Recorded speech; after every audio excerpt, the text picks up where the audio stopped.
하나님 말씀 보겠습니다. 하나님 말씀은 예레미야 6장 13절에서 14절입니다.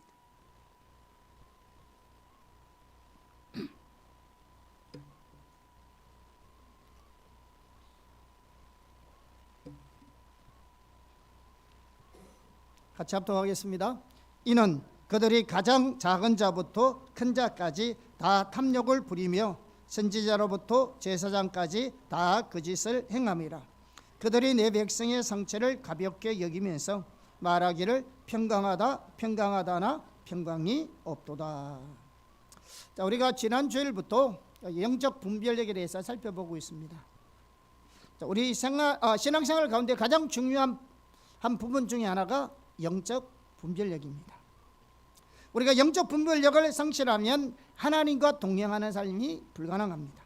뿐만 아니라 하나님의 길을 전혀 알 수가 없습니다. 그래서 우리는 신앙생활 잘한다고 생각할지는 몰라도 실제로는 거짓 신앙체계에 빠져서 하나님과 상관없는 삶을 살게 됩니다. 그러면서도 그런 사실을 알지 못합니다. 그래서 지난주에는 영적 분별력의 중요성에 대해서 살펴봤습니다. 특별히 다림줄. 다림줄이 뭐예요?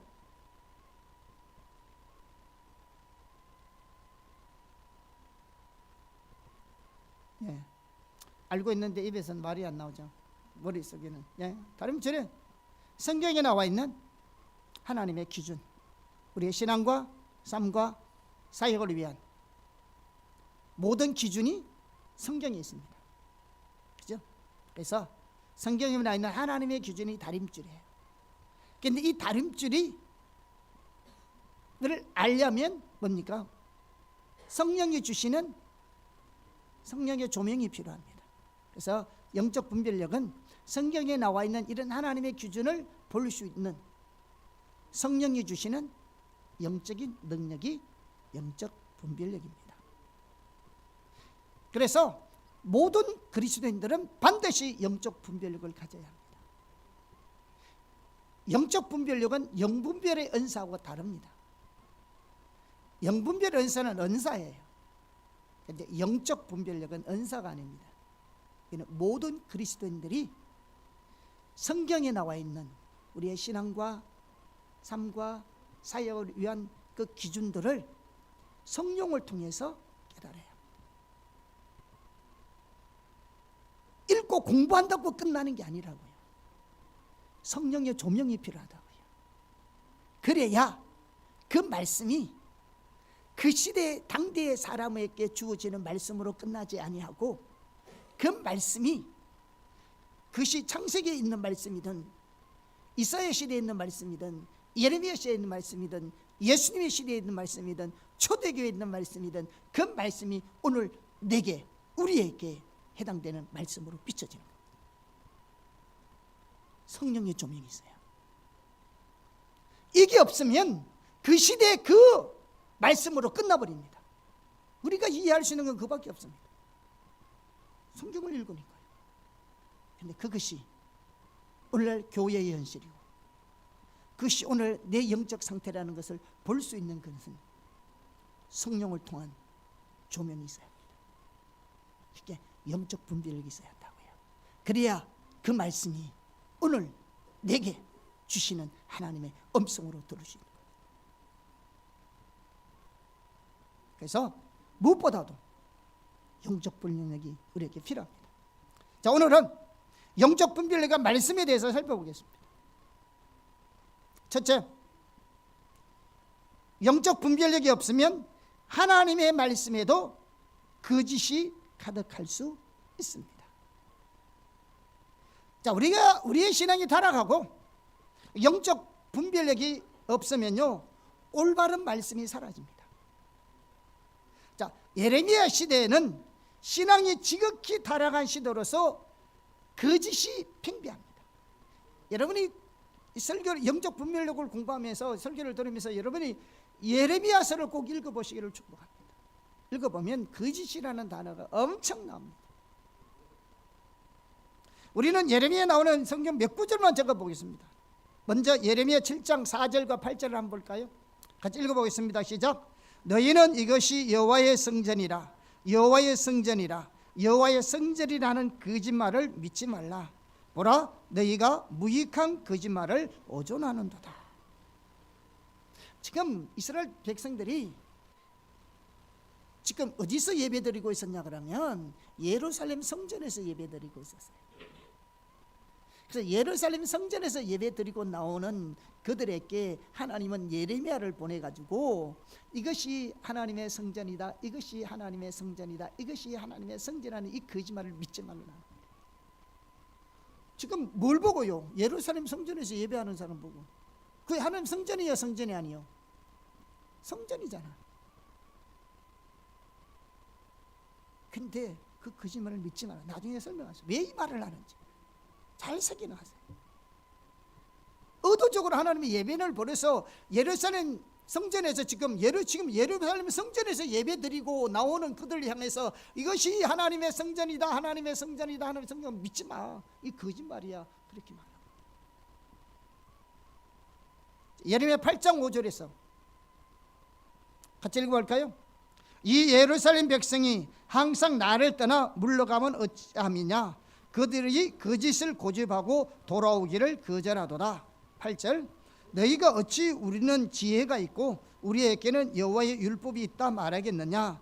참으로 서기관의 거짓의 붓이 거짓되게 하였나니. 자, 제가 몇 구절만 읽었는데요, 이 이외에도 예레미야를 보면 제사장이나 선지자들에게 거짓이 가득했고 이스라엘 백성들에게도 거짓을 좋아했다는 말이 엄청나. 이처럼 예레미야 시대는 거짓이 가득했습니다. 그리고요, 어느 시대이건 마찬가지입니다. 하나님의 백성이 신앙의 본질에서 떠나면 거기에는 거짓이 가득하게 되어 있습니다. 자, 그러면 우리가 항상 제가 말씀드리지만 하나님은 무엇을 두고 그 시대에 거짓이 가득했다고 말씀하고 있느냐는 거죠. 물론 그들의 말과 행실에서 거짓이 가득했습니다. 거짓말했는 거죠. 그러나 지금 특별히 오늘 본문을 통해서 여러 부분에 있어서 하나님이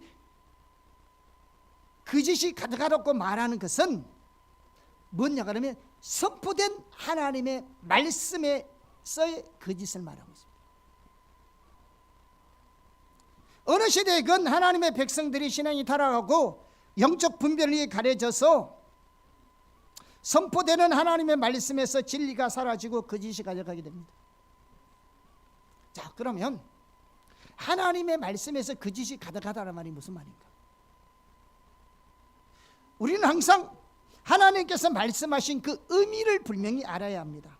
그래야 하나님의 다림줄에서, 하나님의 기준에서 우리 자신을 볼 수 있고 우리 자신의 영적 상태를 알 수 있습니다. 만약 그렇지 않으면요, 우리도 예레미야 시대의 이스라엘 백성들처럼 거짓이 가득한 가운데 살면서도 그 사실을 전혀 모를 수 있습니다. 자, 하나님께서 말씀하신 거짓은요, 교리가 잘못된 것을 말하고 있는 것이 아닙니다. 말씀에서 거짓을 했다는 말은 교리가 잘못된 것을 말하는 것이 아닙니다. 만약에 교리가 잘못되어 있으면 금방 알아요. 그렇잖아요.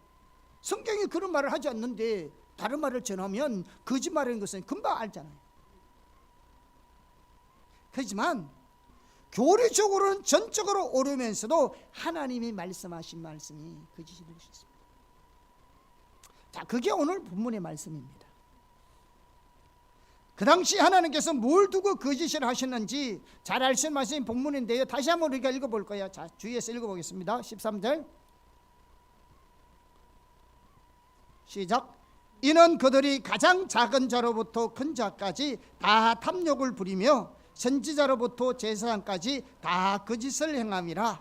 그들이 내 백성의 상처를 가볍게 여기면서 말하기를 평강하다 평강하다 하나 평강이 없도다. 자, 하나님께서 말씀하신 거짓이 뭐냐? 그 당시 선지자들과 제사장들이 평강은 없고 온갖 상처 가운데 있는 하나님의 백성들에게 평강을 외친 것을 두고 거짓이다, 이렇게 말해요. 여기서 평강은 단순한 마음의 평강을 말하는 것이 아닙니다. 우리가 늘 말씀을 드렸지만 이 평강은 샬롬, 하나님의 백성에게 주시서 원하는 모든 축복의 총체적인 개념이 샬롬입니다. 이 평강은 샬롬입니다.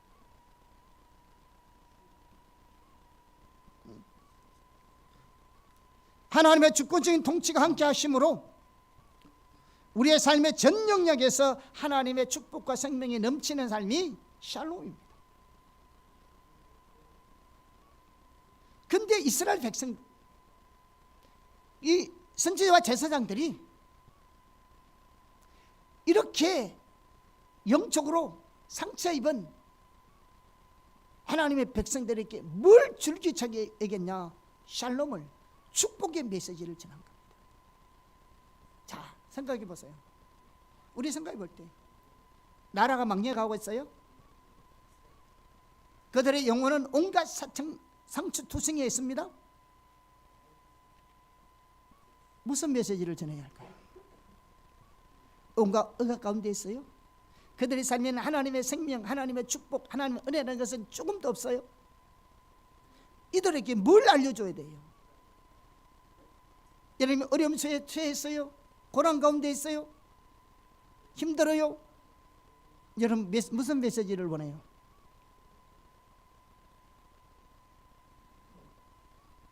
여러분 무슨 메시지를 원해요?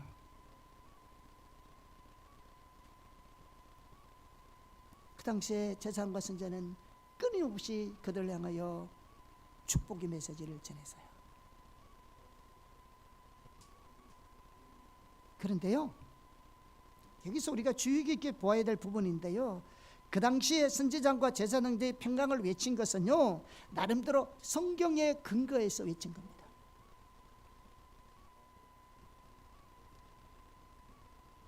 성경의 근거에 했다고요. 첫째는 뭐냐?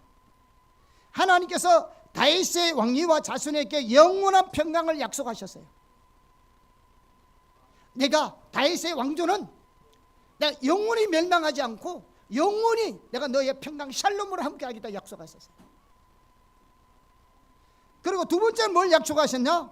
하나님께서 하나님의 성전에 하나님의 이름을 영원히 두시겠다고 약속하셨어요. 이들은 이런 하나님의 약속을 잘 알고 있었어요.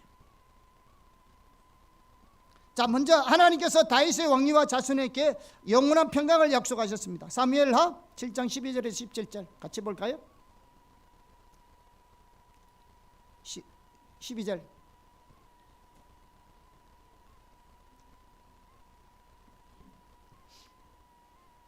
사무엘하 7장 12절에서 17절 시작.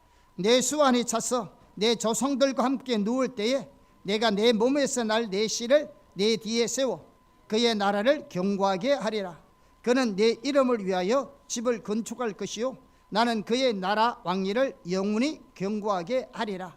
나는 그에게 아버지가 되고 그는 내게 아들이 되리니 그가 만일 죄를 범하면 내가 사람의 매와 인생의 채찍으로 징계하려니와 내가 내 앞에서 물러나게 한 사울에게서 내 은총을 빼앗은 것처럼 그들에게서 빼앗지는 아니하리라. 내 집과 내 나라가 내 앞에서 영원히 보존되고 내 왕위가 영원히 견고하리라 하셨다 하라. 나단의 이 모든 말씀들과 이 모든 계시대로 다윗에게 말하니라. 뭘 약속했다고요? 다윗에게 네 집과 네 나라가 내 앞에서 영원히 보존되겠다. 그 왕위를 영원히 견고하게 하겠다. 그렇게 약속했어요. 또 하나님께서 하나님의 성전에 하나님의 이름을 영원히 두시겠다고도 약속했습니다. 자, 열왕기상 9장 3절 같이 읽어볼까요? 시작. 여호와께서 그에게 이르시되 네 기도와 네가 내 앞에서 간구한 바를 내가 들었은즉 나는 네가 건축한 이 성전을 거룩하게 구별하여 내 이름을 영원히 그곳에 두며 내 눈길과 내 마음이 항상 거기에 있으리니. 자, 실제로 예레미야 시대는 다윗의 자손의 왕으로 다스리고 있었어요. 그리고 하나님의 성전인 예루살렘 성전에서 예배드리고 있었어요. 거기서 수많은 제사가 드려지고 있었습니다. 그래서 그 당시 선지자들과 제사장들은 뭘 외쳤다? 평강을 외친 겁니다. 지금 나라가 망해가고 있어요. 그런데 그들은 그 와중 속에서도 하나님의 약속의 말씀을 붙들었어요. 우리는 북쪽 이스라엘은 다윗의 왕조가 아니에요. 그러니까 저들이 망하는 것은 당연한 거야. 그런데 우리는 하나님의 영원한 언약을 주신 하나님의 백성이야. 그러니까 우리는 망하지 않아. 그러면서 이미 바벨론 포로로 붙잡혀가고 있는 그들을 향하여, 야, 너희들 거기서 짐 풀지 마. 곧 하나님이 돌아오게 하실 것이야. 우리나라는 망하지 않아.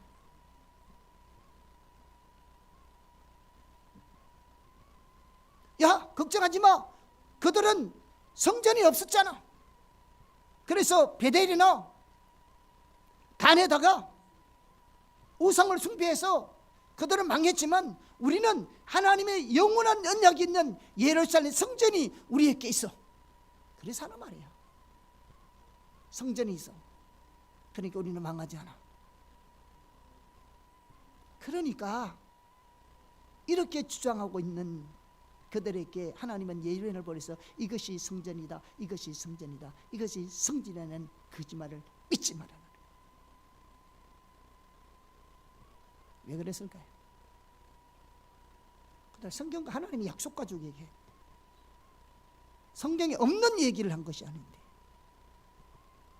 분명히 하나님이 약속한 것을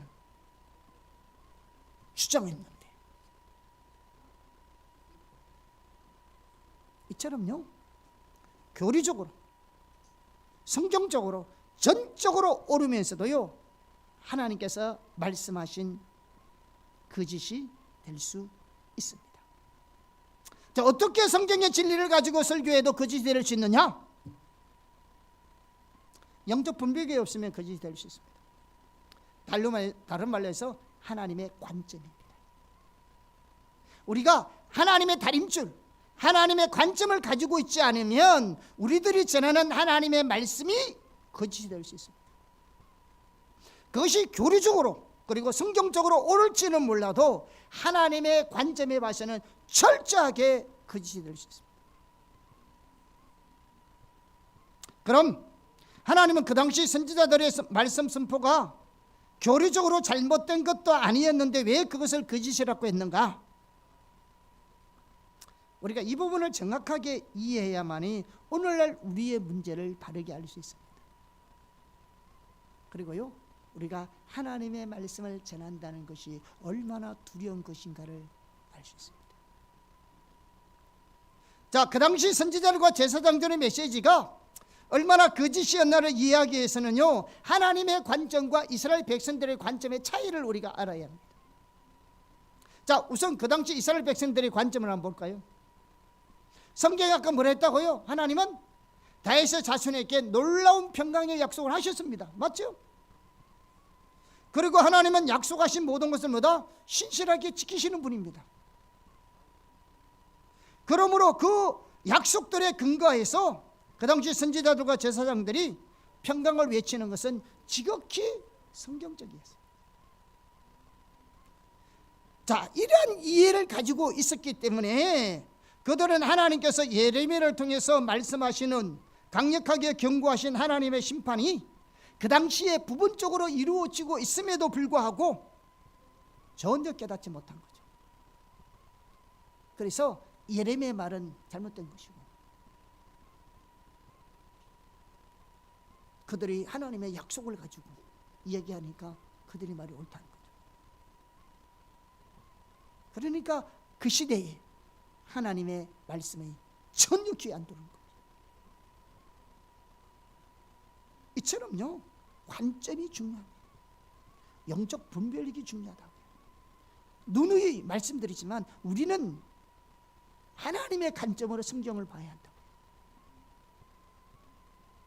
반면에 우리가 하나님의 관점을 이해하면 그 당시 제사장들과 선지자의 메시지가 왜 거짓이었는가를 쉽게 이해할 수 있습니다. 먼저 하나님께서 다윗과 다윗의 자손들에게 영원한 평강과 나라를 약속하신 것이 사실입니다. 하지만 그 경우에라도 하나님이 약속했음에도 불구하고 하나님의 약속은, 하나님의 모든 약속은 하나님의 백성이 하나님과 함께 할 때만 주어지는 겁니다. 여러분, 성경에 나와 있는 하나님의 모든 약속은 보증이 아니라 초청입니다. 약속으로 초청하는 겁니다. 그리고 하나님의 약속이 이루어지는 것도 하나님의 생명이기 때문에 우리가 철저하게 하나님 중심적인 삶 가운데 그해야 그 생명도 그 약속도 효과가 있는 겁니다. 예루살렘 성전의 경우도 마찬가지입니다. 하나님께서 그곳에 하나님의 이름을 두시겠다고 처음부터 약속하셨습니다. 그러나 하나님은 하나님의 이름을 두시겠다고 하신 하나님의 성전이라도 하나님의 백성들이 신앙의 본질에서 떠나면 성전을 파괴할 것이라고 생각했습니다. 열왕기상 9장 1절에 7절입니다. 같이 볼까요?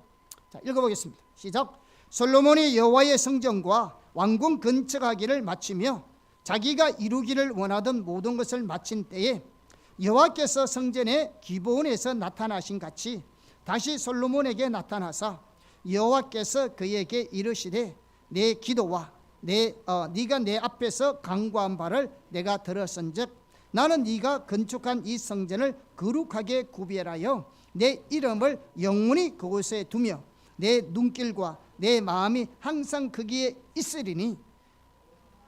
자, 중요합니다. 항상 인다 약속했죠. 자, 약속했어요. 그죠? 그리고 4절. 네가 만일 네 아버지 다윗이 행한 같이 마음을 온전히 하고 바르게 하여 내 앞에서 행하여 내가 네게 명령한 대로 온갖 일을 순종하여 내 법도와 율례를 지키면 내가 내 아버지 다윗에게 말씀하시기를 이스라엘의 왕위에 오를 사람이 내게서 끊어지지 아니하리라 한 대로 내 이스라엘의 왕위를 영원히 견고하게 하려니와 만일 너희나 너희의 자손이 아주 돌아서서 나를 따르지 아니하며 내가 너희 앞에 둔 바 계명과 법도를 지키지 아니하고 가서 다른 신을 섬겨 그것을 경배하면 내가 이스라엘을 내가 그들에게 준 땅에서 끊어버릴 것이요 내 이름을 위하여 내가 거룩하게 구별한 이 성전이라도 내 앞에서 던져버리니 이스라엘은 모든 민족 가운데서 속담거리와 이야기거리가 될 것이며. 자, 보세요. 그 당시 이스라엘 백성들은 하나님의 관점에서 보면 철저하게 하나님을 떠나 있었습니다. 철저하게 신앙의 본질에 떠나 있었습니다. 따라서 그들에게는 어떤 하나님의 생명도 평강도 없었고 온갖 상처뿐이었습니다. 그래서 하나님의 심판이 임했고 실제로 임하고 있었고 망하기 직전이었습니다. 자, 그러한 상황에서 평강을 외치는 선지자과 제사장들의 메시지는 그들 나름대로는 성경에 나와 있는 하나님의 약속을 외친다 할지라도 그 시대의 이스라엘 백성에게 주시는 하나님의 말씀은 전혀 아닌 것입니다. 도리어 하나님의 의도와 정반대의 것들인 거짓말이었습니다. 그래서 예를 들어서 보면 하나님은 그들을 보내지도 않았는데 그들이 가서 하나님께서 말씀하지도 않는 그 짓을 예언했다고 여러 차례 말씀하고 있었습니다. 그러면서 이렇게 말씀해요. 예레미야 23장 16절에 17절 볼까요? 자, 시작. 만군의 여호와께서 이와 같이 말씀하시되 너희에게 예언하는 선지자들의 말을 듣지 말라. 그들은 너희에게 헛된 것을 가르치나니 그들이 말한 묵시는 자기 마음으로 말미암은 것이요 여호와의 입에서 나온 것이 아니니라. 항상 그들이 나를 멸시하는 자들에게 이르기를 너희가 평안하리라 여호와의 말씀이니라 하며 또 자기 마음이 완악한 대로 행하는 모든 사람의 이르기를 재앙이 너희에게 임하지 아니하리라 하였느니라. 이 얼마나 두려운 일입니까? 여기서 중요한 게 영적 분별력이에요. 그 당시 지도자들은 하나님의 백성들의 상처는 대수롭지 않게 생각했어요. 그뿐만 아니라 자기 중심적으로 살아가는 자들에게 성경을 근거로 해서 축복의 메시지를 전하고 있다. 누가? 하나님을 멸시하는 자들, 자기 마음대로 살아가는 사람.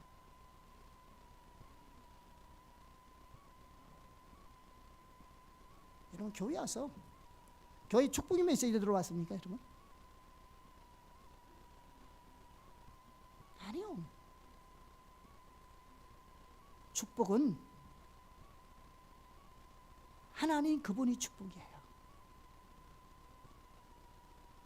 그분과의 우리가 올바른 관계 속에 있으면 그분으로부터 모든 것이 우리에게 흘러넘치고 주어지게 되는 것이 생명이고 축복인 겁니다. 위로의 메시지를 준다고 위로받는 게 아니고요, 당장은 그럴 수는 있어도 축복의 메시지를 듣는다고 우리가 복받는 거 아니고요, 성공의 메시지를 듣는다고 내 삶에 성공하는 거 아니고요, 성공의 비법을 듣는다고 성공하는 거 아니라고요. 그 모든 것은 하나님의 생명이에요. 하나님의 생명은 하나님과 나와 올바른 관계 속에 있어야 주어지는 것이 하나님의 생명들이라고요. 그런데 우리는 철저하게 하나님을 떠나 있는데, 신앙의 본질에서 떠나 있는데, 하나님의 길에서 멀어 있는데, 철저하게 자기 중심대로 자기 생각대로 생활하고 살아가고 있는데, 그게다 갖다 놓고 교회에서 내 일주일 동안 힘들었어요, 지쳤어요, 그러니까 나를 위로의 메시지를 원합니다, 평강의 메시지를, 그거 들려준다고요? 교회에서 그거 듣고 가면 달라지나요? 약간의 위로는 되겠죠, 좋은 말 들었으니까. 근데 실제로 내 삶에 회복이 있나요? 생명이 있나요? 하나님 뒷받침이 있나요?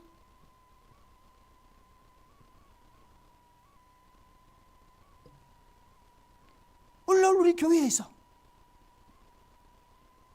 위로의 메시지, 축복의 메시지, 이런 메시지를 못 들어서 오늘 한국교회가 지금까지 이렇게 왔을까요?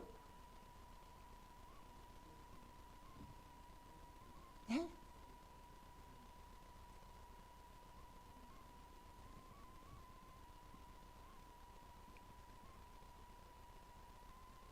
그 당시 대부분의 지도자들은요, 하나님과 친밀함에 거하는 자가 없었기 때문에 그 당시 지금 축복의 메시지를 전해야 되는지 회개의 메시지를 전해야 되는지 전혀 구분하지 못한 거예요. 그러니까 축복의 메시지만 전한 거예요. 왜 그런지 아세요? 그러잖아요. 선지자부터 제사장까지, 큰 자부터 작은까지 탐심이 가득하여. 그냥 자기가 원하는 것을 원하는 거죠. 오늘날 그리스도인들이 어떤 메시지 원하는지 아세요? 자기에게 맞춤형 메시지를 원하고 있어요. 자기에게 맞춤형. 사업가는 사업가대로, 직장하는 직장하는 대로, 결혼한 자는 결혼한 대로, 싱글은 싱글대로 자기 맞춤형 메시지를 원한대. 여러분, 맞춤형 설교가 어디 있어요? 하나님과 올바른 관계 속에서 하나님의 길을 따라가면 가정이 회복되고, 관계가 회복되고, 삶이 회복되고, 다 그렇게 되는 거지. 맞춤형이 어디 있어요? 우리가 하나님의 다림줄, 하나님의 기준 가운데 내 자신을 세워가면 무너진 가정도 살아날 것이요, 하나님의 관점에서 우리가 삶을 살아갈 수 있다고요.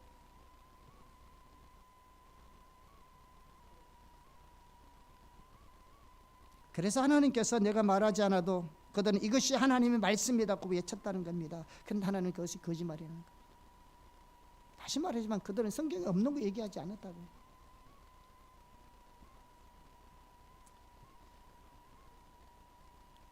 오늘날 우리의 현실이 어떻습니까? 오늘 많은 하나님의 백성들의 삶은 예레미야 시대의 이스라엘 백성들의 삶과 비슷합니다. 오늘 성도들의 삶 속에는 의식이 많을지 모르지만 철저하게 신앙의 본질에서 떠나 있습니다. 하나님의 관점에서 하나님을 버린 것이냐, 모든 사람이 자기 목적으로 살아갑니다. 자기가 옳다고 생각하는 대로 살아갑니다. 철저하게 자기 중심적입니다. 그 결과 하나님의 생명이 하나님 백성과 교회에게 철저하게 거쳐 있습니다. 그런데 그러한 하나님의 백성에게 축복만을 외쳐대는 경우가 너무너무 많이 있습니다. 나름대로 성경적인 근거를 가지고 외치는 말씀일지 몰라도요, 그것은 하나님의 관점에서는 철저하게 거짓입니다. 그런데요, 하나님 말씀하시는 이 거짓의 심각성은요, 그게 전혀 능력이 없다는 겁니다. 아무리 성경에 나오는 말씀을 전한다 할지라도요, 하나님의 다림줄이 가려져 있으면 능력 없어요. 자, 우리가 아모스 7장을 지난주에 살펴봤잖아요. 아모스 7장에서 하나님의 백성들이 하나님의 다림줄에 맞추어 똑바로 세워지기를 원하시잖아요. 만일 그렇게 세워지지 아니하시면 하나님이 심판하시겠다고. 그런데 심판할 때도 하나님이 다림줄이, 성경이 기준이죠. 그러면서 8장에서 이렇게 말합니다. 하나님의 다림줄이 가르치면 하나님이 말씀의 기근을 보내요.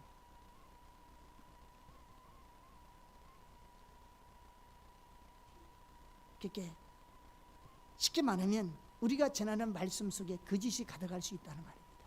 말씀의 기근이라는 말은 우리가 전하는 메시지 속에 아까 예레미야 시대의 선지자와 제사장들이 전했던 성경의 근거에 전할지라도 그 시대에 전혀 맞지 않는 말씀이 하나님 거짓말했듯이 하나님의 다림줄이 가려져 있으면 하나님은 8장에서 말씀의 기근을 보내는데, 말씀의 기근이 뭔지 아세요? 그 성경적으로 전하는 그 말씀 속에라 할지라도 그 속에 거짓이 가득할 수 있습니다. 왜? 그 메시지는 생명 없거든요. 자, 8장 11절에 13절 한번 보겠습니다. 같이 읽어보겠습니다. 시작. 주 여호와의 말씀이니라. 보라, 날이 이를지라 내가 기근을 땅에 보내리니. 지금 이게 무슨 기근일까요? 이 기근은 그냥 우리 먹고 마시는 문제가 아니고 이건 하나님 말씀이 기근입니다. 한번 보세요. 자, 기근을 보내니 시작. 양식이 없어 주림이 아니며 물이 없어 가람이 아니요. 그러니까 이 기근은 먹고 마시는 기근이 아니죠. 그럼 무슨 기근이요? 여호와의 말씀을 듣지 못한 기갈이라. 사람이 이 바다에서 저 바다까지 북쪽에서 동쪽까지 비틀거리며 여호와의 말씀을 구하려고 돌아다녀도 얻지 못하리니 그날에 아름다운 처녀와 젊은 남자가 다 갈아여 쓰러지리라. 여러분, 이 말씀은 마지막 때에 하나님의 다림줄에 가르친 교회의 모습을 말해주고 있어요. 말세에 하나님의 백성들이 하나님의 말씀을 듣지 못하여서 영적인 공핍한 상태에 있다는 겁니다. 힘을 잃어가고 온갖 억압 가운데 고통 가운데 방황하게 된다는 겁니다.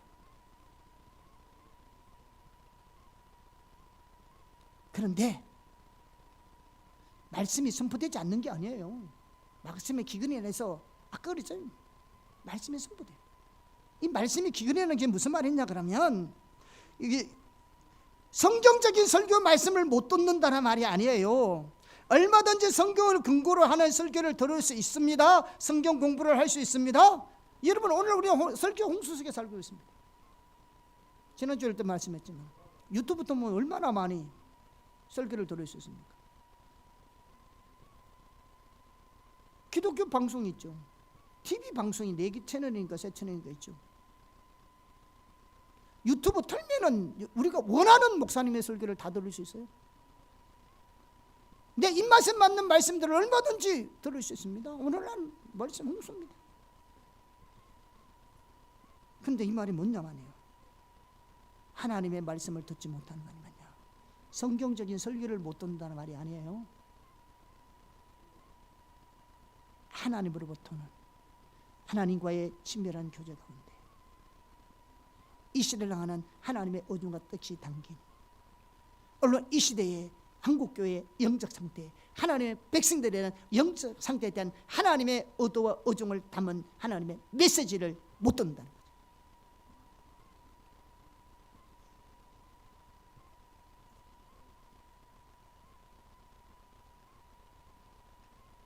왜? 이거는 하나님과의 친밀한 교제 가운데 있을 때만 알 수 있는 것이니까요.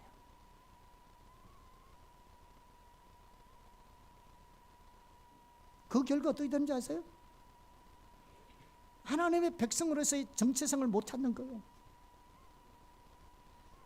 오늘날 그리스도인들 늘 말이지만 우리 그리스도의 정체성이 뭐예요? 우리는 진리로 사는 사람들이에요. 그런데 오늘날 우리가 세상 가운데 진리로 사는 사람처럼 비칠까요?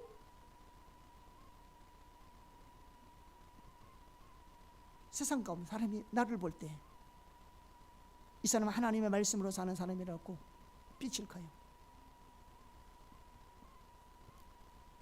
얼마 전에 통계가요, 세상 사람들이 크리스찬을 바라볼 때, 우리가 아니고 세상 사람들이 크리스찬을 바라볼 때 하나님의 말씀에 대한 모호한 태도를 가지고 있다고 생각하는 사람.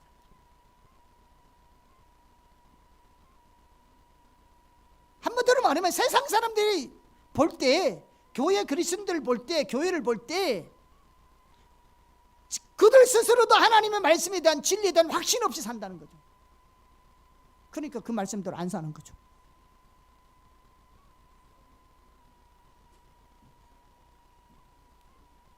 우리의 핵심은 성경이 기준인데,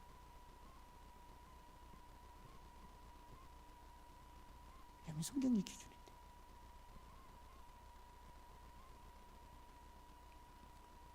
인생의 한금기에 있는 우리 청년들, 다음 세대는 어떻게 되는지 아세요?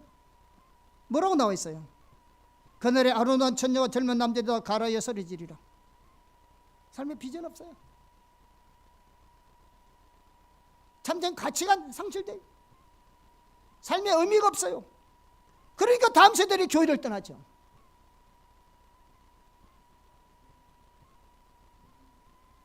하나님의 메시지를 못 듣고,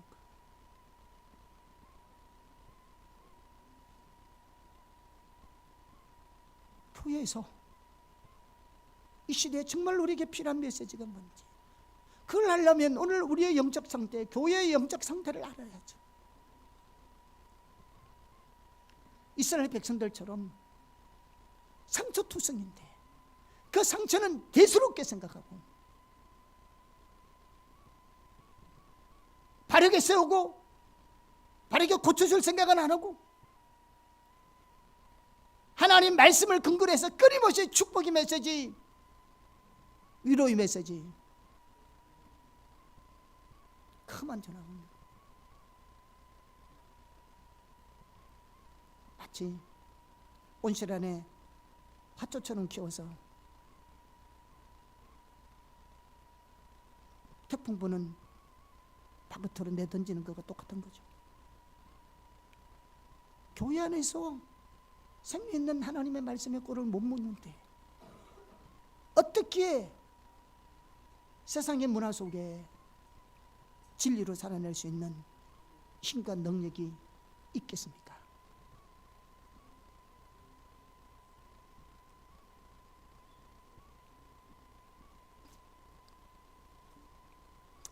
우리 예레미야서를 한번 볼까요? 예레미야서 아까 23장 10절, 18절, 22절 같이 한번 보겠습니다. 다시 한번 보겠습니다. 항상 그들이 나를 멸시하는 자에게 이르기를 너희가 평안하리라 여호와의 말씀이리라 하며, 또 자기 마음이 완악한 대로 행하는 모든 사람에게 이르기를 재앙이 너희에게 임하지 아니하리라 하였느니라. 18절, 누가 여호와의 회의에 참여하여 그의 말을 알아들었으며 누가 귀를 기울여 그 말을 들었느냐. 22절, 그들이 만일 나의 회의에 참여하였더라면 내 백성에게 내 말을 들려서 그들을 악한 길과 악한 행위에서 돌이키게 하였느니라. 뭐가 문제였다는 말입니까? 하나님의 회의에 참여한 적이, 이 회의라는 말이면 써도 하나님과 친밀한 교제 가운데 그 시대에 하나님 뜻과 오중을 알지 못했단 말이에요. 이게 문제야. 이거는 없고 뭐만 남아? 탐심만 있는 거죠. 탐심만 있는 거죠. 그러니까 성도들이 좋아하는 메시지를 전해야죠. 이런 딱딱한 메시지 전해서 교인들이 오겠어요? 성도들이 오겠어요? 아니죠. 그래서 그런 거예요. 그래서 그런 겁니다. 자, 이런 관점에서 우리가 이 시대에 선포되는 하나님의 말씀을 깊이 성찰해 보아야 합니다. 이 시대에 하나님의 백성을 향한 하나님 관점, 하나님 의중과 목적 길이 보지 못하면요, 우리가 전하는 메시지가 성경적이라도요, 하나님 관점에서는 거짓이 될 수 있습니다. 그래서 오늘날 하나님 말씀이 홍수 시대에 살고 있지만요, 성도들이 성령 없는 겁니다. 그래서는 제가 확신하건대, 그래서 저는 여러분들을 사랑합니다. 그리고 하나님이 여러분들을 정말로 보내주셨다고 저는 확신합니다. 왜냐? 제가 하나님께서 주신 것이 복음이에요. 이거 외에 나는 전할 게 없어요. 하나님이 제게 말씀했습니다. 지금까지 네가 배우고 훈련한 것을 잘 정리해 놓아라. 나중에 하나님께서 쓰시겠다 해서요, 나는 하나님이 나를 부흥 강사로 쓸 줄 알았어요. 진짜로 처음에. 그게 아니고 지금 와서 보니까 여러분들 한 사람 한 사람을 복음 가운데 참된 성경적 가치관 안에 하나님 세우기를 원하세요. 목사님은 지금도 공부하고 가르칩니다. 지금도 왜 이 시대에 하나님의 뜻이 어디 있는지, 하나님 어떻게 하나님의 영혼과 교회를 세워가기를 원하시는지 기도하고 공부하고 가르치는 거예요. 아멘. 그렇잖아요. 제가 우리 6개월 동안 했던 성조적 교회에 대한 삶, 목사님 목회 30몇 년 하면서 처음으로 배우고 가르치다. 왜? 이 시대가 하나님이 그걸 요구하시니까요. 여러분 세대가 그렇게 살아야 된다고요. 아멘. 둘째, 영적 분별력이 없으면 하나님의 백성들은 거짓을 좋아합니다. 자, 이게 심각한 겁니다. 자, 오늘날 목회자들이 영적 분별이 없으면 성경적인 메시지는 전하고 있지만 이 시대의 하나님의 의중과 의도를 담는, 이 시대의 하나님의 교회의 상태, 영적 상태에 따른 메시지는 전혀 못 들어듯이 성도들도 똑같습니다. 영적 분별이 없으면 하나님의 백성들도 거짓을 좋아합니다. 우리가 유해일 것 같죠. 자, 먼저 이사야 시대를 한번 보겠습니다. 자, 이사야 30장 9절에서 11절 같이 합독하겠습니다. 시작. 대저 이는 패역한 백성이요 거짓말하는 자식들이요 여호와의 법을 듣기 싫어하는 자식들이라. 그들이 선견자들에게 이르기를 선견하지 말라. 선지자들에게 이르기를 우리에게 바른 것을 보이지 말라. 우리에게 부드러운 말을 하라. 거짓된 것을 보이라. 너희는 바른 길을 버리고 척경에서 돌이키라. 이스라엘의 거룩하신 이를 우리 앞에서 떠나시게 하라 하시는도다. 여러분 이 말씀을 어떻게 읽으세요? 우리 이렇게 생각하죠. 어떻게 하나님 백성이 그럴 수 있나? 너무 노골적이에요. 그렇죠? 말이 되나요? 보세요. 야, 선지자께, 야, 올바르게 우리에게 선견하지 말아라. 바른 거 보이지 마라. 부드러운 말하고 거짓된 것 좀, 거짓말 좀 해다오. 우리에게 거짓말. 우리는 이제 바른 길에서 우리가 좀 벗어나게 좀 만들어줘. 우리 하나님께 어떻게든지 좀 떠나게 만들어줘. 이게 예수 믿는 사람 할 일이요? 이해 안 되죠? 그런데 이들이 어떻게 신앙생활 하는지 아세요? 지난주에 배웠잖아요. 이사야 1장에. 근데 어떻게 신앙생활 했다고요? 안식일, 월삭, 모든 대회와 절기를 철저하게 지켰고요. 수많은 살찜 짐승들을 성경의 규정대로 무수하게 하나님께 드렸고요. 많이 기도했고요. 금식했습니다. 오늘날 우리는 그를 따라갈 수 없을 정도로. 그런데 그러한 사람이 진짜로 선지자에게 우리에게 정직한 것을 보이지 말아라. 우리에게는 거짓말 좀 해다오. 우리를 하여금 정로에서 벗어나게 만들고 하나님으로부터 우리를 떠나게 만들려고 말했을 것 같습니까, 여러분? 그렇지 않을 겁니다. 그러면 하나님은 그들이 하지도 않는 것을 또 그렇게 했다고 말합니까? 이게 관점의 차이입니다. 이렇게 의식 잘하고 있고 종교생활 잘하고 있는 이 백성들에게 하나님이 하시는 말씀이에요.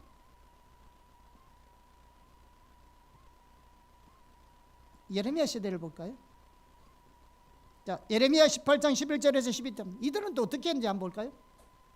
세대가 많이 차이 납니다. 100한 20, 30년 차이 나는 거예요. 지금 이사야와 예레미야는 성경적으로 100년 이상 차이 나는 세대입니다. 자, 같이 읽어볼까요? 시작. 그러므로 이제 너는 유다 사람들과 예루살렘 주민에게 말하여 이르기를 여호와의 말씀에 보라, 내가 너희에게 재앙을 내려 계책을 세워 너희를 치려하노니 너희는 각기 악한 길에서 돌이키며 너희의 길과 행위를 아름답게 하라 하셨다 하라. 그러나 그들이 말하기를 이는 헛되니 우리는 우리의 계획대로 행하며 우리는 각기 악한 마음이 완악한 대로 행하리라 하느니라. 자, 하나님은 예레미야 시대 이스라엘 백성들에게 하나님께로 돌아와, 안 그러면 너희를 심판할 거야, 이렇게 말씀할 때 헛소리하지 마세요. 우리 그냥 내버려 두세요. 우리가 강팍한 대로 우리가 살도록 내버려 두세요, 이렇게 대답했다는 거예요. 자, 우리가 지난번에 예레미야 시대도 살펴봤잖아요. 그들 뭐냐? 원방 시바에 가서 유황을 사오고 시바에 가서 향품을 사오고 하나님 희생 드렸던 사람입니다. 그리고 예레미야 23장에 보면요, 그들은 선지자나 친구들을 만나면 뭐라고 말하는지 아세요? 첫 마디가 뭐냐? 하나님께서 오늘 우리에게 응답하시는지 뭐냐, 이렇게 물었어요.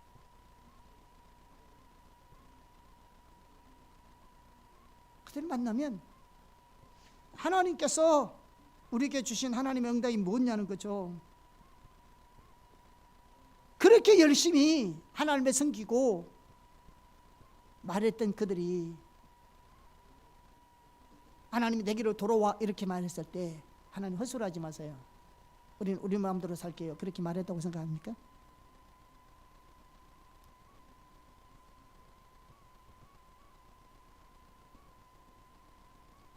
결코 아닐 겁니다. 그러면 하나님은 그렇게 하지도 않는 사람을 또 하나님은 했다고 하겠어요? 자, 여기 그러니까 이 해답은 우리의 관점과 하나님의 관점이 다른 거죠. 우리는 입으로 말한 것을 말한 것으로 생각해요. 그러나 하나님은 우리의 행동으로 한 말을 우리가 말한 것이라 생각합니다. 그래서 이사야 시대나 예레미야 시대의 이스라엘 백성들은 자신들이 실제로 그렇게 말하지 않았기 때문에 그런 말을 하지 않았다고 생각하고 있었는데 실제로 그들의 삶은 그렇게 말한 것처럼 살고 있었다는 거예요. 하나님 우리의 말의 소리를 들을 뿐만 아니라 행동의 소리를 들으십니다.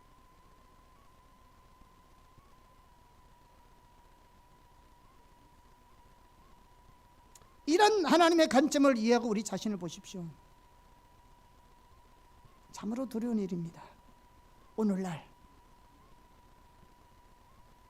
저와 여러분은 아무도 진리를 싫어하고 거짓을 좋아한다고 말하지 않습니다. 아무도 누가 나를 집어넣고 하나님으로부터 멀어지게 만들어 달라고 목사님에게 요청하는 사람은 아무도 없을 겁니다. 그런데 여러분의 행동, 여러분의 가치관, 여러분의 마음의 자세와 태도 한번 살펴보십시오.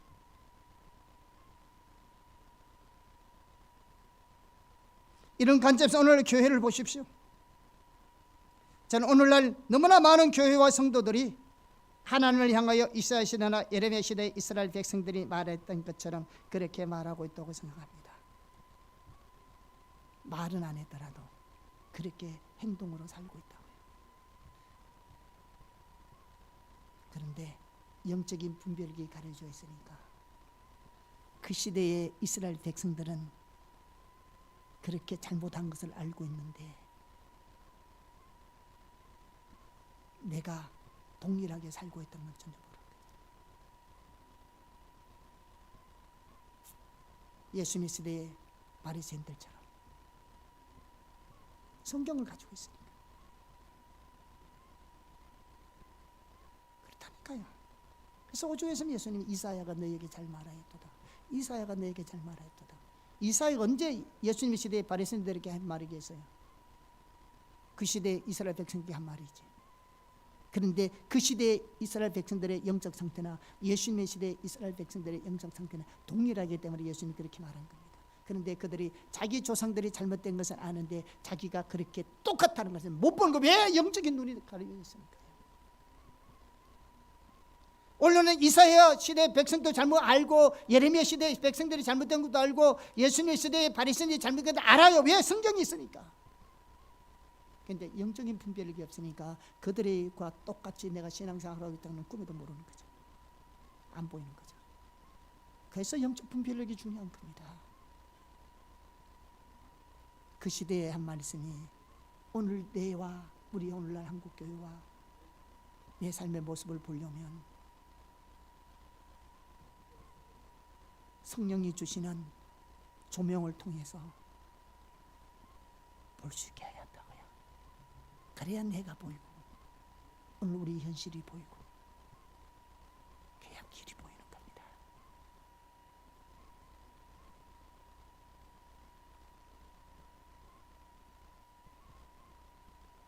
이처럼 하나님의 백성이 영적 분별에 가려지면 거짓을 좋아하게 되어 있습니다. 자신의 영적 상태는 전혀 관심이 없습니다. 하나님과의 올바른 관계 속에 있는지 없는지 상관없습니다. 올바른 신앙과 복음 가운데 살고 있는지 없는지 관심이 없습니다. 이 시대는 하나님이 의도와 목적을 알아서 그 가운데 동참하는 삶에도 관심이 없습니다. 다만 자기의 욕구를 충족시킬 메시지를 좋아하게 되었습니다. 평안의 메시지를 좋아합니다. 축복의 메시지 좋아합니다. 그런데 성경은 그것을 부드러운 메시지를 합니다. 그리고 그것을 가르쳐서 거짓을 합니다. 그래서 하나님은 예레미야를 통해서 이렇게 말씀하십니다. 예레미야 5장 31절 같이 읽어볼까요? 심각한 겁니다. 31절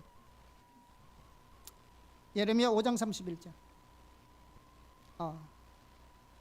같이 읽어볼까요?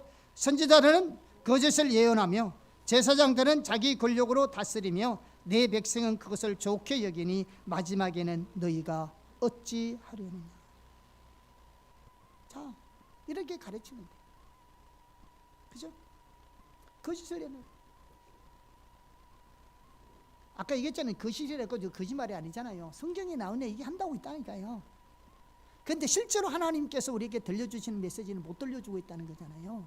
그걸 거짓이라 한다고요. 거짓말하는 게 아니에요. 성경적으로 설교하지 않는 것이 아니라고요. 지금 성경에서 지금 오늘 우리가 살펴보는 말씀은 그 말씀이 아니에요. 성경에는 얘기한다고요. 아모스의 예언도 바로 그건 거예요. 성경적인 설교를 못 듣는 게 아니고 하나님께서 주시는 메시지가 없다는 거죠. 그 시대를 향한 하나님 메시지가 없다는 거죠.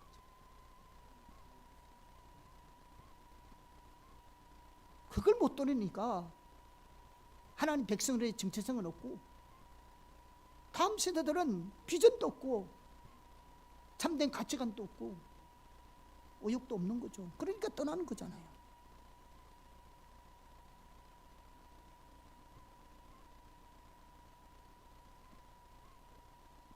근데 이거 뭐 한다고요?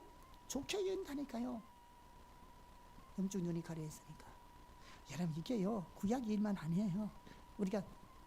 제가 이번에 설교 분량이 많아서 반으로 나누었어요. 다음 주 설교하고 이거하고 같이 연결되어 있어요. 그래서 호세 형제가 2번 연속해야 돼요. 많을 것 같아. 내가 2개. 그렇게 단어는 1번, 2번밖에 없잖아. 그런데 제목은 달라요. 저는 이제 연결되어 있어요.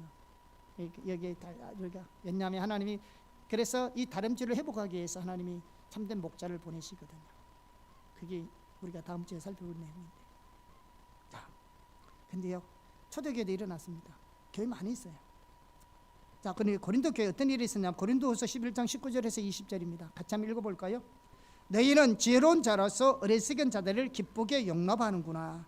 누가 너희를 종으로 삼거나 잡아먹거나 빼앗거나 스스로 높이거나 뺨을 칠지라도 너희가 용납하는도다. 자, 이게 무슨 말이냐면 그 당시에 그 고린도 교회는 거짓 사도들이 있었어요.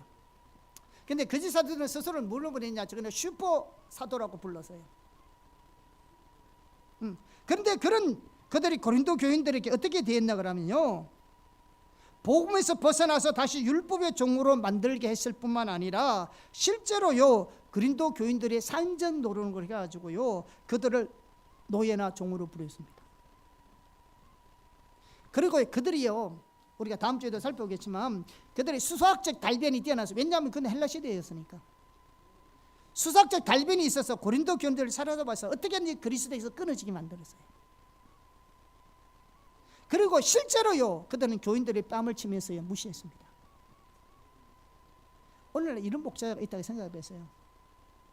난리 나겠죠. 완전 사건 아닙니까?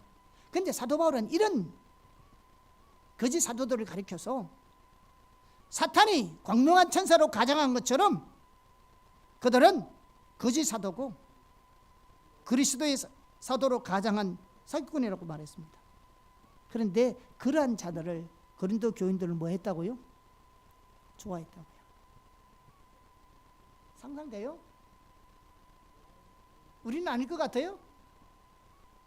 야고보에서 보면요 어떤 얘기가 나오냐면 성도들이 압제당하고 법정에 끌려가고 심질로 교인들로부터 하나님의 이름이 땅에 떨어지고 모독을 받는데도요 그런 자들을 교회 안에서 존경했습니다. 성도들을 압제하고 그들을 법정에 끌고 다니고 그 사람들을 인하여 하나님의 이름이 땅에 떨어짐에 있음에도 불구하고 그런 사람들을 교회에서 존경했다고요. 왜 존경했는지 아세요? 이 사람이 부와 권력을 가지고 있었거든요.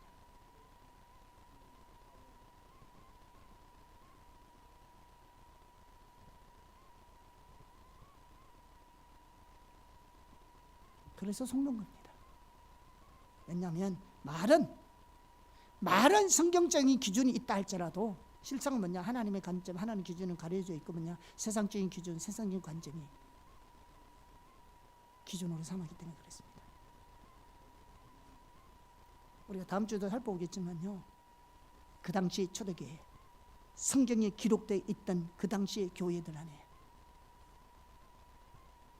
하나님의 말씀의 기준이 아닌 그 당시의 세상적 기준이 교회의 기준이었습니다. 그러니까 이런 사람들이 환영을 받고 사람들이 좋아했죠. 오늘날 우리 교회 안에 이런 세상적 가치관 기준이 팽배합니다. 어느 목회자가 훌륭한 사람이에요? 어느 교회가 훌륭한 교회예요? 뭐로 평가하시겠습니까? 당연히 세상적 기준이겠죠. 성경의 기준이 어딘데?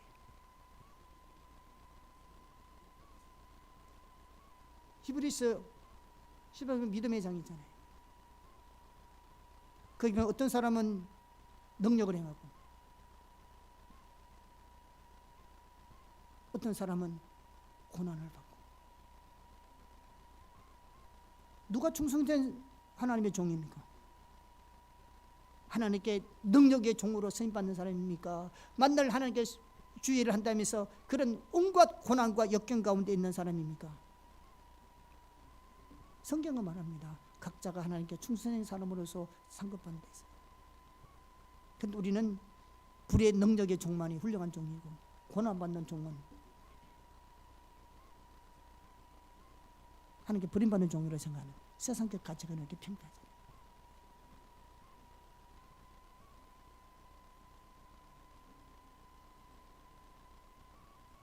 한 가지 얘기하고 마칠게요. 얼마 전에 싱글 기독교인의 신앙의식과 교회 생활에 관련된 여론조사를 했어요. 기독교 통계에서. 죄송합니다. 선생님. 싱글들이 성경적인 기준 안에서 결혼을 어떻게 생각할까요? 크리스찬들이.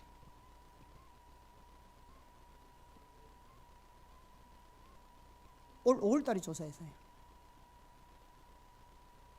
1번이 뭐냐면 결혼하여 가정을 이루는 것이 하나님의 섭리이며 당연한 일이다. 우리 30세부터 59세까지 조사했더라고요. 싱글들, 교회 다니는 싱글들에게.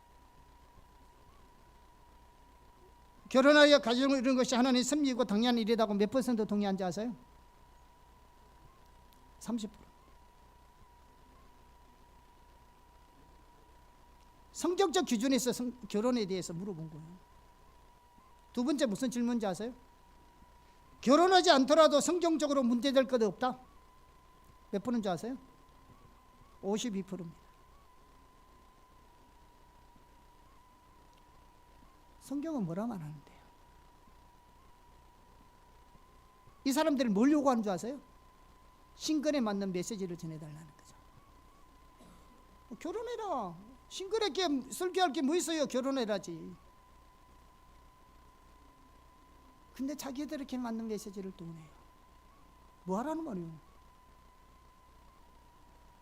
그들이 특별하게 싱글로서 소명이 있어서 하나님 나라를 위해서만 사는 자도 아닐 텐데, 그런 하나님의 비전과 소명이 있으면요 싱글로 살아야죠. 우리 그리스도인들이 이런, 우리 청년들이 이렇게 생각하고 있다. 성경적 기준이 뭔데요? 결혼해서 성욕을 번성하는 거잖아요. 이거 외에도 다 많습니다, 여러분.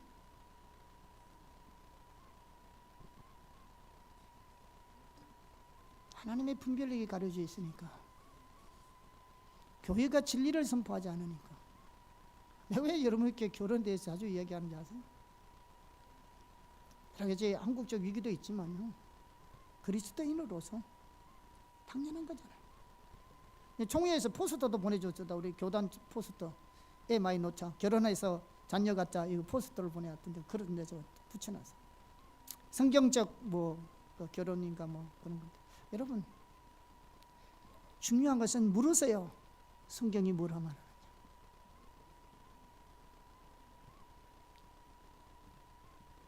우리가 그 진리에 세워져 가야 합니다. 안 믿는 세상 사람들이 교회를 혐오 시설 취급하고 있잖아요. 왜 그런지 아세요? 우리 가운데 성경이 말하는 하나님을 전혀 보지 못하기 때문에 그렇습니다. 교회는 산후의 도시입니다. 산후의 동네라는 말은, 이 동네라는 말은 사실 동네가 아니고요, 시티입니다. 시티. 도시라고요. 우리가 세상 가운데 도시라고요. 하나의 사회 단체라고요. 크리스찬이. 이 크리스찬이 하나님의 공동체라고요. 그러니까 하나님의 공동체로서의 정체성을 보여줘야 한다고요. 우리가 하나님의 진리의 말씀으로 살아내는 삶을 통하여 세상의 도시의 도시가 되는 거죠. 우리가 도시가 되는 거죠. 산의 도시.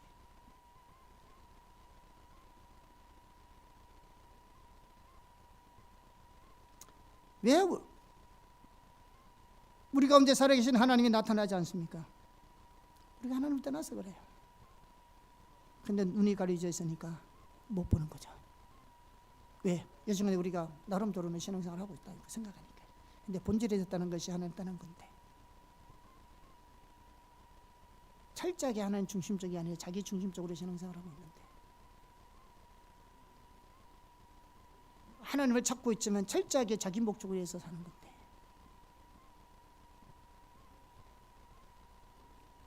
신앙의 가장 기본적인 요소들이 가려져 있는데, 참된 복음, 참 믿음, 십자가 철저하게 가려져 있는데,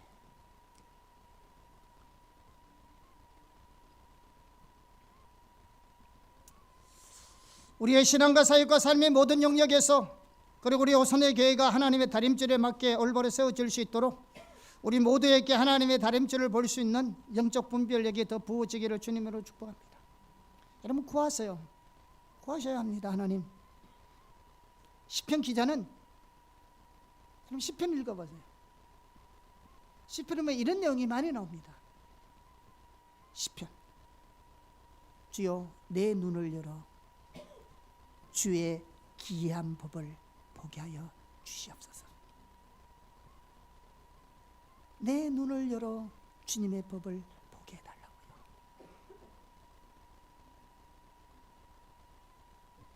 이 시대 정말로 영적 분별력이 필요합니다. 성경을 읽어도, 말씀을 들어도, 성경을 공부해도, 하나님의 말씀을 전하고 가르쳐도 정말로 필요한 게 영적 분별력입니다. 여러분이 저를 위해서 기도할 때도 기도하셔야 합니다. 하나님, 우리 목사님에게 영적 분별력을 더 부어주셔서 이 시대에 정말 우리에게 들려주기를 원하시는 하나님의 말씀을 전하게 도와주십시오. 하나님의 말씀을 전할 수 있도록 도와주십시오. 그래야 우리가 살아요. 내가 듣고 싶은 말을 듣기 위해서 교회 오는 게 아니에요. 하나님이 지금 내게 무슨 말을 하기로 원하는 거예요? 이 시대에 하나님의 백성들에게 하나님이 어떻게 세워지기를 원하시는지 그 메시지를 듣고 실제로 우리가 삶을 조정하고 회개하고 돌이키고 좀 따라가야 되는 겁니다. 그래야 하나님의 샬롬이 내 삶 속에 실제가 되는 겁니다. 그때 샬롬이 이루어지는 겁니다. 선포에서 이루어지는 게 아니고 하나님과의 관계가 회복될 때 샬롬은 내 삶 속에, 우리 가정 속에 모든 영역에서 이루어지는 겁니다. 우리가 이렇게 하나님의 다림줄에 하나하나 세워져 가기를 예수 이름으로 축복합니다. 우리 교회가, 우리 한국 교회가 그렇게 세워져 가기를 예수 이름으로 축복합니다. 아멘. 기도하겠습니다.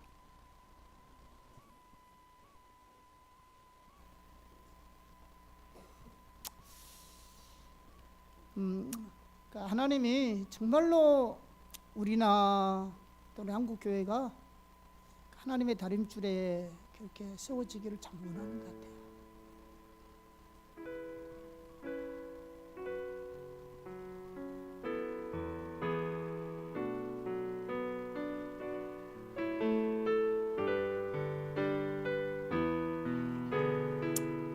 나름대로 우리가 신앙생활을 열심히 하고 있을지는 몰라도 그게 하나님의 기준에 맞지 않으면 아무 의미 없거든요. 우리가 나름대로 헌신하고 봉사한다 할지라도 그게 하나님의 다림질에 맞지 않으면 그것도 아무런 의미가 없거든요. 그래서 예수님이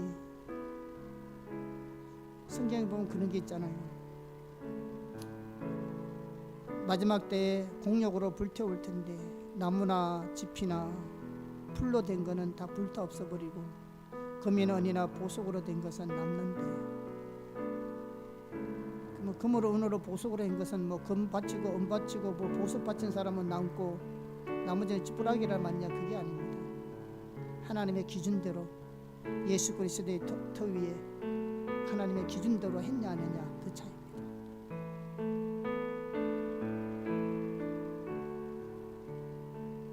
예수님이 마지막 산상수훈 끝마치고 하신 말씀 중에 하나가 결론적으로 한 것이 반석 위에 세운 진과 모래 위에 세운 집을 말씀하잖아요.